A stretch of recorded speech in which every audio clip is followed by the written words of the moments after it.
Preteens getting a piercing or getting pierced. Coming up next on Pros and Cons by a Piercer, Season 2, Episode number 54. For those that are new here to the channel, the Body Piercing and Tattooing channel, welcome to the channel. Hope you're finding the videos helpful and useful, but you may not know who I am. My name is DaVo. I'm a professional body piercer and have been since 1994. I own and operate the Axiom Body Piercing Studio, located inside Skin Kitchen Tattoo in the fabulous city of Des Moines, Iowa. Now, the age range I'm kind of going to be working with today is that preteen area. Between being a kid and kind of being a teenager, though they're kind of the same thing. That age range between, let's say, grade school and middle school.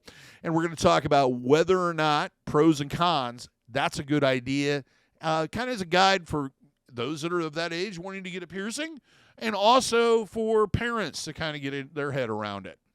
Okay, I'm going to give you 5 pros, 5 cons, starting with the pros. Number 1, helps build self-esteem. Piercings, because they're about beautifying and self-image and defining yourself and everything else, help boost self-esteem. They make you feel good about yourself. They make you feel like you are in fact in charge or empowered to change how you look and feel. The same difference, we've all had the experience, we put on our favorite t-shirt. This is mine currently.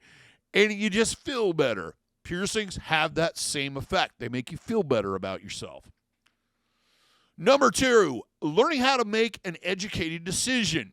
This is a process where, as parents or even as a child, you have to go through that research to figure out whether or not the piercing is even possible. Where do you want to get it done? Who's a reputable piercer?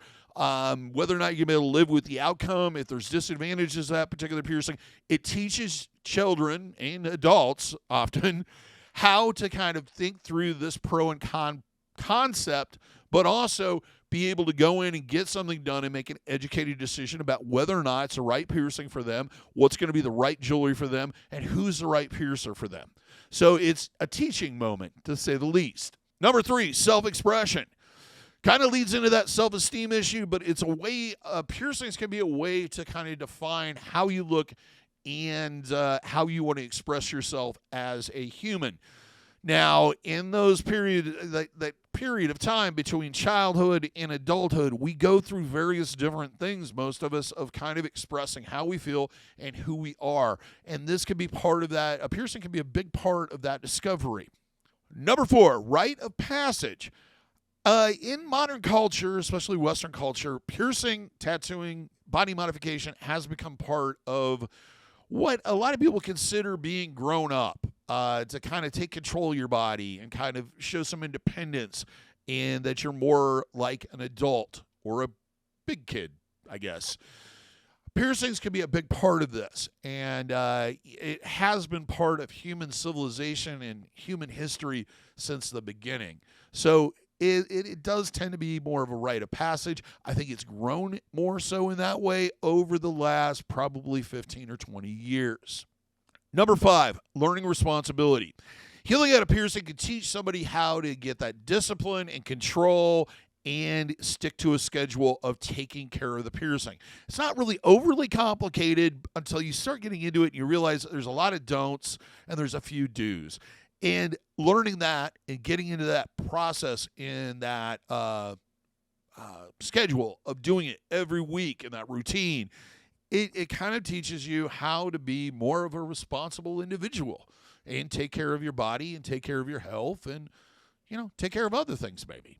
Now let's move on to the cons, the disadvantages, the things that make you go, no, rather not.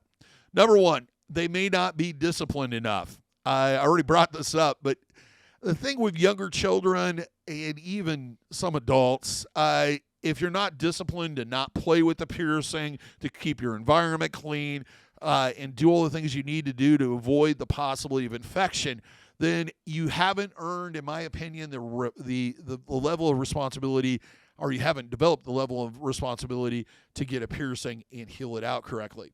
Yes, I know you've heard from people that have said, I did absolutely nothing and it healed fine. That might be the case, but the reality is they may not have that discipline yet. They don't have, to not touch it all the time or play with it. The number 2 one is piercings can shift as the body develops, meaning as they get older and they grow, that piercing may shift or move.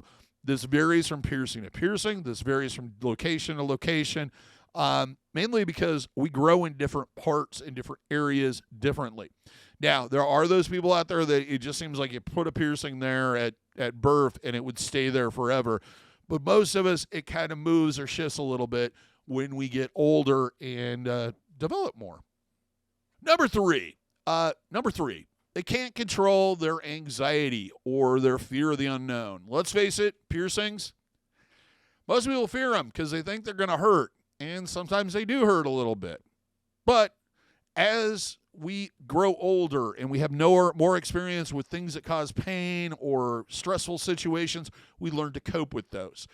When you're younger and you haven't experienced a lot, and you add to the fact that you have a high, very developed imagination, it can create a very bad situation for them to actually control any of their actions, including sitting still or just submitting to getting the piercing done. The most common thing that'll happen is they seem fine during the lead up, the consultation, everything else. Then we get them set up there on the table to do it, and we start getting ready to pick up the needle, and it turns into, I don't want it now. No, get away. Give me a second.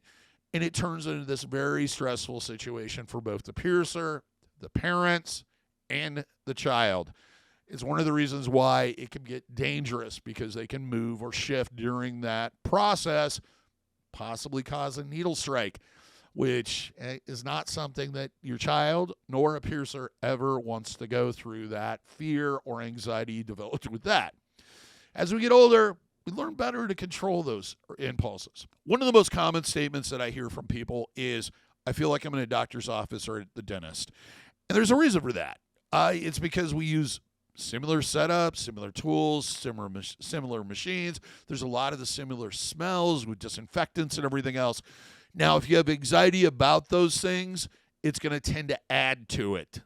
So with children, especially when they haven't really learned how to cope with that, it can be a very scary, stressful situation, because memory is triggered by a lot of different things: sound, smell, sight, etc. Number 4, scarring. One of the most common things I hear from parents is, if they don't like it or they get adulthood, they can just take it out. Yes, the piercing will close. It will no longer be there. There will not be shiny objects in it or what have you, but there will be scarring. And if you're doing facial piercings, like especially around the lip where it tends to scar or be more noticeable than other parts of the body, that ain't going away. Sorry. You really want to consider that before you get a piercing, especially at a young age. Do you want to spend the rest of your life with that scar? And the same thing goes for your child. And the last one, number 5, sports and activities. Now, increasingly, I have experienced most professional or amateur or whatever they're called organizations that regulate things like sports, dance, theater, etc., have flat out banned any type of piercings other than maybe earlobe piercings, only to and only on females or those that define themselves as female. It's one of those things where you don't want to get a piercing and then have to remove it and try to put it back in and all this other stuff, because a lot of times that isn't going to work, especially during the healing process. It's going to usually end in bad results. So think about that if you have a child who's, let's say, 10, and they're planning on doing dance competitions for the next 16, 17 years, or possibly pursuing it as a profession, whether or not having those piercings is going to be an advantage or a disadvantage if they constantly have to remove the jewelry and deal with the possibility of problems. After they heal, it's less, but it's still a problem with the piercings wanting to close. So always consider that beforehand. Till next time, here's hoping all your piercings heal with ease and without a single issue. And if you're in the Des Moines, Iowa area, I hope to see if your body piercing needs in the future. Yeah. You get it. Check out this other video, another pro and con video, and get your pro and con on.